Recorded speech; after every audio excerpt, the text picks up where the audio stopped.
looking at the critical and contemporary issues facing the Muslim world from different perspectives, generating new ideas, bringing to you all this and a lot more in Voices from the Muslim World.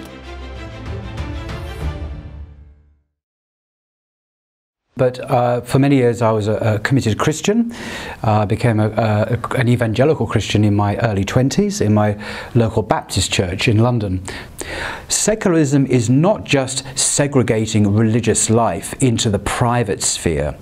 It is rather the determination of the state of what religion is and is not. Secularism is the murder of God by the state. The frescoes or statues of Jesus, he is always portrayed as a white guy, and his mother Caucasian woman, of course, always with a hijab, interestingly, but a Japanese Jesus or a Chinese Jesus or a Somalian Jesus in iconography, in art, in all these places too. Brother Paul Bilal Williams, Assalamu alaikum wa rahmatullahi wa barakatuh. Walaikum assalam. I'm humbled and honored to have you at Ilke Foundation. Alhamdulillah. Welcome to Istanbul, welcome Thank you. to Ilke Foundation, and thank you for giving your precious time. Thank you, my pleasure. Okay, to start with, although you are known to a lot of people, you are a popular guy, but if I may still request you as a formality, people want to know more about you. So please tell about yourself and tell about your journey to Islam. Okay, well, I could give a very short summary. It's not very interesting, so I apologise for that. But for many years I was a committed Christian. I became an evangelical Christian in my early 20s in my local Baptist church in London. So I was a born-again evangelical Christian. So I believed in the deity of Christ and the inerrancy of the Bible, and that only through an evangelical understanding of Christianity could you be saved and go to heaven. And then sometime later, some years later, I studied Christian theology at a university where I became a Catholic. I discovered the Catholic tradition, the creeds and the councils and Catholic spirituality, which is quite profound, the contemplative tradition. So I was received into the Catholic Church. And then several years after that began a very different journey, and I found myself becoming increasingly Islamophobic, so I'm fearful of Muslims, particularly in my area of London, where I perceived that the Arab population was moving ever closer to my area. Well, this is northwest London, an area called Marble Arch, Edgware Road, and I live in an area just close by there, and I didn't externally manifest that in any way that I'm aware of, but in my own thinking I became more fearful. So I decided one day, maybe by the grace of God, that I would go to my local masjid called Regent's Park Mosque, which is a very prestigious mosque in... it used to be the biggest one as well. Yes, no longer the biggest. I think the biggest now is East London. Yes, but this is the one where the trustees of the mosque are all the ambassadors from the Muslim world. You know, it's a very prestigious mosque. So I didn't know that, but I just walked in there one day and wanting to learn more about Islam. And I gave myself 3 months to learn. So I read the Quran in English, and I spoke to some Muslims. And I was a Christian, and just wanted to learn what real Islam was about. Of course, I discovered many things that I had no idea about, and that was a revelation to me. Right. And so I came to realize that I had a choice to continue as a Christian with all the problems that I thought there were with Christianity, and there's some serious problems with it to do with who Jesus was, for example, or go on a different path, but still having Jesus in the Muslim faith. So that began a process of reflection and reading and talking to people, and I ended up, alhamdulillah, in embracing Islam. I think it was about 1.5 years later. So that's the short version. MashaAllah, that's very inspiring. That's not boring at all. And alhamdulillah, we have seen a lot of revered brothers and sisters like you. When they come to Islam, they do marvelous works and very innovative works sometimes. So specifically talking about your blogging theology platform, how does this idea come to your mind, and what was the motivation behind it? I mean, it's mashallah a big success now. Alhamdulillah if it is. But well, it didn't start off as an idea at all. It was about a year and a half ago during COVID, during the lockdown in London, and we really couldn't go out very much. So I was at home a lot of the time, and coincidentally I purchased a new computer, my MacBook Pro computer, which was much more in excess of what I really needed for my needs then. Lots of memory and all this. But never I thought I'd buy it. And kind of I had the idea of just communicating with people just via YouTube. So I just made a couple of videos about the things that interested me. So I was interested in Christianity and Islam, and it was just that kind of personal attempt to communicate with a wider world in the heart of the lockdown because of COVID. And that's how it began. And I had no plans, no great vision, nothing. But it kind of took off in the weeks after that, and it picked up some viewers and some subscribers, and that's how it kind of organically developed over time until what it's become. So there was no great plan. It just happened almost accidentally. No, alhamdulillah, it's a very good learning platform now. You know? It is a great learning platform for me, and that's the point. I'm not there to teach people because I'm not a scholar or anything, but I'm there to learn. So that's the positive externality of yes, exactly. So I'm like the viewers. Alhamdulillah, I've been able to invite some amazing scholars, world-class people to share their expertise on a given subject. So I'm there to learn from them as much as the viewer, and that's been the privilege and the pleasure of doing what I do. How would you describe what is Western tradition, and if I ask you whether Muslims they need to learn it at all or not? I mean, is there any importance of the Western tradition for them or not? Of course, it's a huge subject, and the Western tradition is basically the West from, I go back to about 500 BC to the ancient Greeks, Plato, Aristotle, these philosophers, Socrates, all the way through to the time of Isa, Jesus, upon him be peace, the Gospels, the New Testament, the early church, then into the medieval period, and then from that we have the Catholic Church being dominant, and then we have what's called the Renaissance, which is the rebirth of learning, and then the Enlightenment or the Age of Reason, the French Revolution, and moving into the colonial period, the 19th century with Marx and Freud, Nietzsche and so on in the 20th century. I mean, it's endless. There's so much in that. So all I've been able to do in the talks I've done is just to focus on a few elements of that to try and show how many of these ideas from philosophy and ideologies in the West are still very powerfully present in the world today, in the West, and because of the West's dominance globally through the media and corporations and politically, these ideas are influencing Muslims very powerfully. And I guess what I'm trying to do as a subtext is to say that we think many of the ideas are just natural, the air we breathe is just part of the way the world is, but actually they are the fruit of very particular ideologies and concepts and ideas that we can trace back to particular thinkers, maybe 100 years ago, maybe 2,500 years ago. The idea of democracy is very, very old. It goes back to Athens. It goes back to particular experiences of politics 2,500 years ago. So to try and just to show that it comes from particular historical context, a particular part of the world, and it's not natural, it's just because of various political and historical reasons it's become very dominant. And there are other ways of seeing the world, of course, Islam being the main one, of course. So since you have mentioned democracy already, you know, in this answer, so instead of touching upon all of those examples, which there are many examples, yes, that would not be possible in the sitting.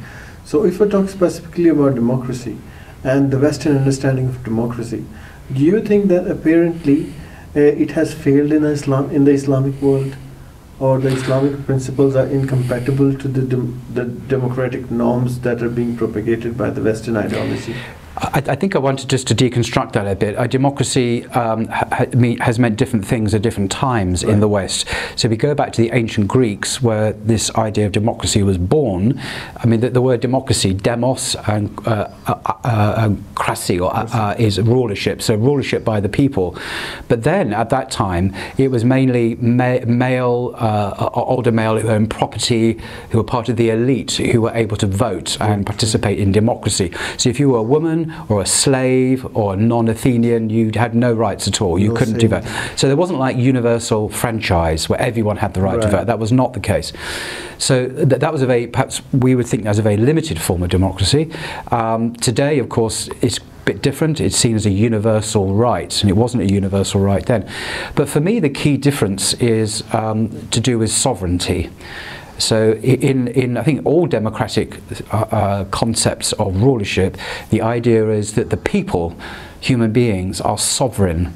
They have the right to rule according to their own understandings of right and wrong. The legislators are human beings. And I think Islam, the sovereignty belongs to God. So God, the Quran says that the God is the legislator. So we don't invent right and wrong. We don't invent the way we rule ourselves. We follow God's guidance and God's commands. And I think that's the fundamental difference. There's a very famous hadith about it as well.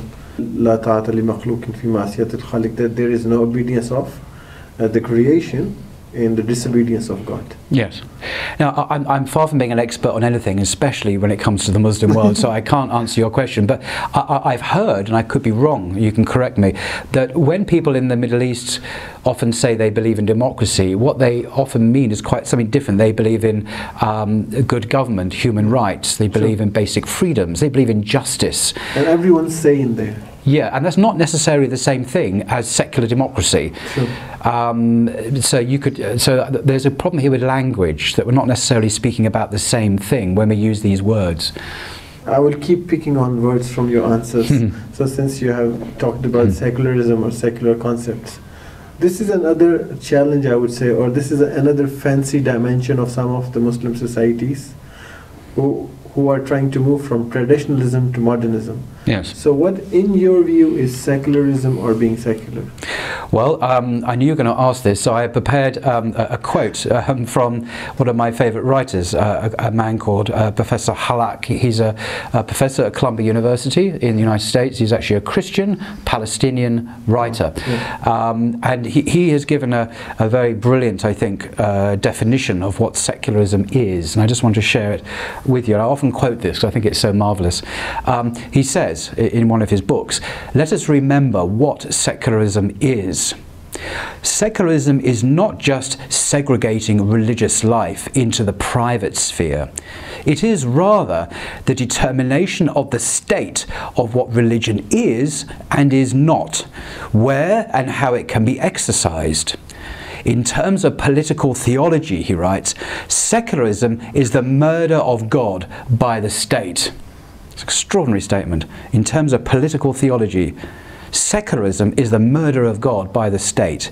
The state can delimit, limit, exclude, or curtail any religious practice, and thus has the power to determine the quality and quantity of the religious sphere as it sees fit. So that's the end of the quote from Professor Halak. And that's extraordinary, that the state, in his understanding of secularism, is not neutral. It's not just aloof from religion. It controls it, the extent it can practice its religious people can practice their faith. For example, we see this preeminently in France, of course, which is a secular republic, where the state is officially committed to secularism, laïcité in French, and this controls very much what Muslims can and cannot do. So Muslim women, unfortunately, can't wear a headscarf, a hijab in many areas of French life, and you're limited to what you can say about Islam as well. So secularism is not neutral, he argues, and that it's very controlling and determines on its own terms what can and cannot be practiced. And I think that's a really important point to bear in mind. From here on, if I ask about Western tradition in Islam as alternative system, a lot of time we hear that they are incompatible with each other.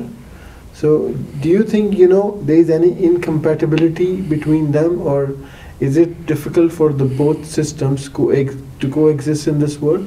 And if there is so, what do you think is the reason behind it? This is a huge question. I can't hope to begin to address that, even if I had the knowledge and the expertise, which I don't. But I think that there are some aspects of the West, in my opinion, rightly or wrongly, which I think are praiseworthy. For example, there is often an emphasis on justice in the public domain, whether it be I've seen this recently in Germany, but in Britain and even in France, paradoxically. There is a sense of accountability for one's actions. There doesn't seem to be endemic corruption in the way that one might see in other parts of the world. So I think that is a praiseworthy feature. And the rule of law, I know this is very controversial because the West's behaviour in other parts of the world is often not just. Well, maybe the domestic rule of law. Domestically, yes. There, in the United States as well, often you can see the rule of law more often than not, and that's good. And also there's a free speech quite often, and a spirit of tolerance as well in certain areas of the Western world. So these are perhaps praiseworthy features. But coming back to your other point about sovereignty, my other point is that the sovereignty issue I think is crucial, that in Islam God is the legislator, and he's a just God, a God who knows what's best for us. He created us and wants to see us flourish and be successful in life. And the West tends to ignore God's commandments and guidance, and so it has, particularly recently, some very unusual developments, shall we say, which are clearly not in line with the Creator's intentions for us. So, and that's another fruit of secularism.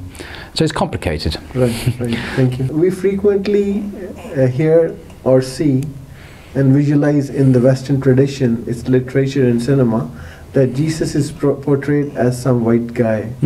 So I saw you mentioning, I heard you in one of your lectures, specifically enlightening the audience about this specific point. So would you please reflect upon it? Yeah, it's maybe I was a bit harsh on the West, but it's true that in the West, particularly if you go into churches and you see frescoes or statues of Jesus, he is always portrayed as a white guy, and his mother, Caucasian woman, of course, always with a hijab, interestingly, but of course we know that that's not the case, and there was a pivotal moment in the West with the publication of a book in 1973 by Professor Geza Vermes called Jesus the Jew, and this was a seminal moment where the historical Jesus as a Jewish rabbi, as a Jewish prophet, was really rediscovered as opposed to the Gentile Jesus, the white Jesus, the Caucasian Jesus that had been dominant before that. And now this is a commonplace in history, in historical studies in the West, that Jesus wasn't a European, of course. Right. Even though people perhaps would agree with that in the past, depictions of him were very Eurocentric. True. But the reason I said that being a bit harsh is because is also the case if you look at the way Jesus is depicted in Japan and China and sub-Saharan Africa. He's always depicted in terms of the local culture. So you'll see a Japanese Jesus or a Chinese Jesus or a Somalian Jesus in iconography, in art, in all these places too. Sure. So it's not, perhaps it's a bit unfair to single out the West for being particularly egregious on this. It seems to be a universal point. But because of the West's unique dominance, I think the de-Semitizing of Jesus, taking away his Jewish context and history and culture mattered. And I think the closer you understand Jesus and his historical context, the more paradoxically Islamic he becomes. He becomes more like the Islamic Jesus. You know, he was, because he was a Semitic person, like the Prophet Muhammad, upon whom be peace. They shared cognate languages. So Aramaic, the language of Jesus, and Arabic, the language of Muhammad, are very similar. And they're both very different from English or French. and this kind of recentering in the real Jesus of history actually makes him much more familiar to Muslims, actually. So both of the faiths do argue that, you know, the books have been preserved. Do you think they've got enough to substantiate this claim? Well, this is a really complicated academic subject. I think there are some surprising facts that are not generally known about the Bible, for example. So the Gospels, the Matthew, Mark, Luke and John in the New Testament, were written in the 1st century. That's commonly accepted, although they weren't written by eyewitnesses. But the earliest copies we have of these texts come from the 4th century. 4th century. So, for example, the 300 years in between. Yeah, in about the middle of the 4th century, about 350 AD. So the earliest complete copy of the New Testament we have is called the Codex Sinaiticus, which is in the British Library in London. And another very early one is the Codex Vaticanus in the Vatican. And this is hundreds of years after time of Jesus, and we don't have any earlier copies, complete copies of that. They're tiny fragments. And do you know how many manuscripts we have from the 1st century of the New Testament? No idea. Zero. There's nothing from the 1st century. Wow. There's literally nothing. So the only ones are from the 3rd century? The complete copies of the Gospels are from the 4th century, and before that we have scraps of, for example, in the 2nd century we have a fragment called of John's Gospel, the size of a credit card. It's actually in the John Rylands Library in England, which I've seen it, and that is kind of it from the 2nd century.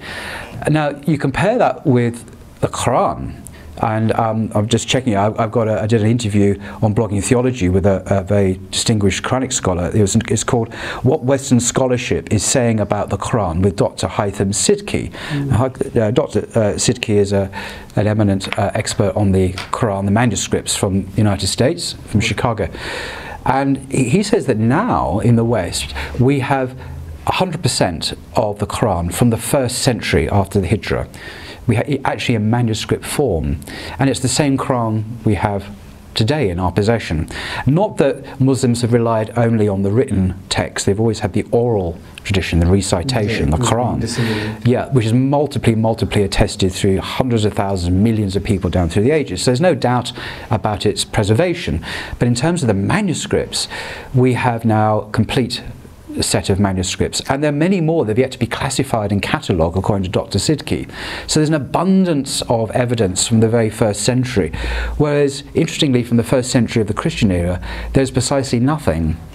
Now of course that doesn't mean the Quran is true, because it's very early attested, but you can see the stark contrast between the very early manuscript tradition of the Quran, which is intact, versus the relatively late Christian manuscript tradition, which we have no way of knowing for sure that the Gospels go back unchanged to the beginning. In fact, they probably have been changed. At least for the first 4 centuries. Yeah, so even the Gospels that we have are not in the language of Jesus, they're a very different language, Greek, and scholars are virtually unanimous now that a lot of the sayings attributed to Jesus in the Gospels are not historical, particularly in the last Gospel, the Gospel of John, which is a highly interpreted account written long after the time of Jesus. Well, that's a different subject. But so another topic you've done enormous work on is LGBTQ, and you recently interviewed Dr. Carl Sharif, I don't remember the surname. Al-Tubki, yes. Yeah. So you have recently interviewed Dr. Carl Sharif on this topic, and it's quite detailed interview, I think 3 or 4 hours. Yes, 4 hours and long. It has made it's been a hit on internet. Yes. And it's been viewed by more than, I think, 100,000 people in a month or so, yeah. In a month, yeah. Mm.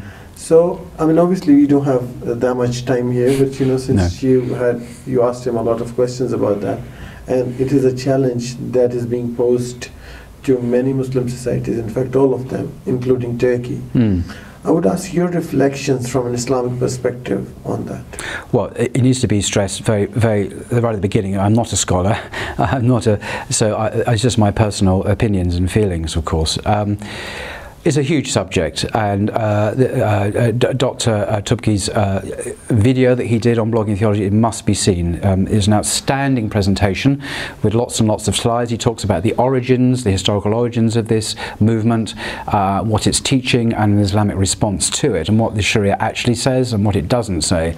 So it's an outstanding presentation, so I can't hope to do that justice and cover all the facets that he discusses. But I think for me, what is troubling about this movement is that we seem to have gone from a call to respect and not persecute people with certain orientations and feelings, to a position now where if you disagree with the LGBTQ ideology, then you can be bullied and pressured or lose your job or even criminalized and censored for questioning it or not agreeing with it. So we're now in a very repressive situation where so-called there's no freedom anymore, and you must conform to this narrative, and that's the most disturbing thing about it. Regardless of the rights and wrongs of the issues, it's now been imposed on it in a very harsh, repressive way on Western societies. We see that in Britain and France, all across the West, and this is being exported globally now through American foreign policy and economic sanctions and through the media and the corporations, and globally. So it is.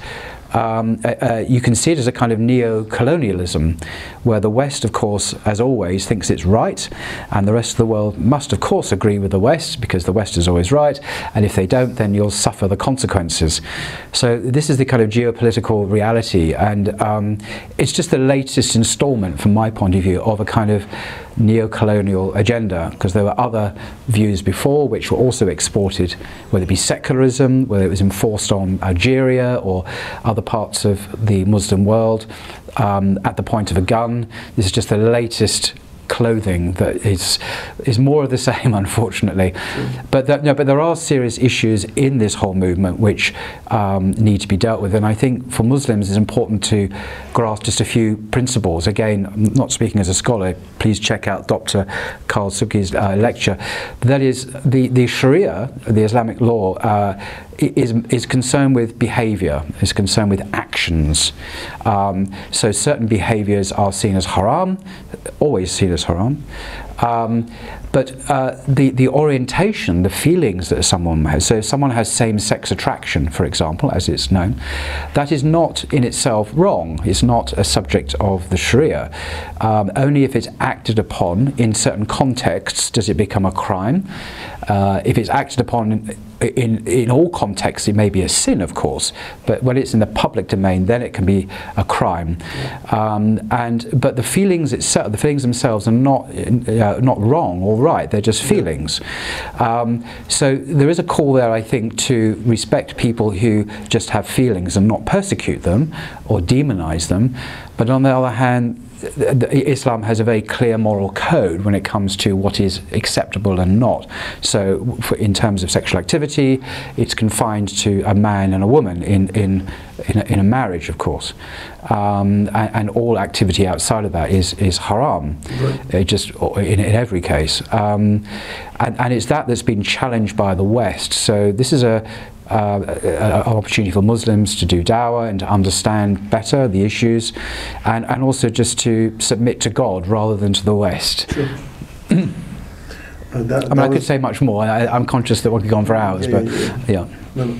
Thank you very much. It was a quite brief, a summary of everything we asked. We can conclude it here today. Till we meet next time in Istanbul, Inshallah, and learn more from you on other topics as well. So thank you very much for coming. My pleasure. My pleasure.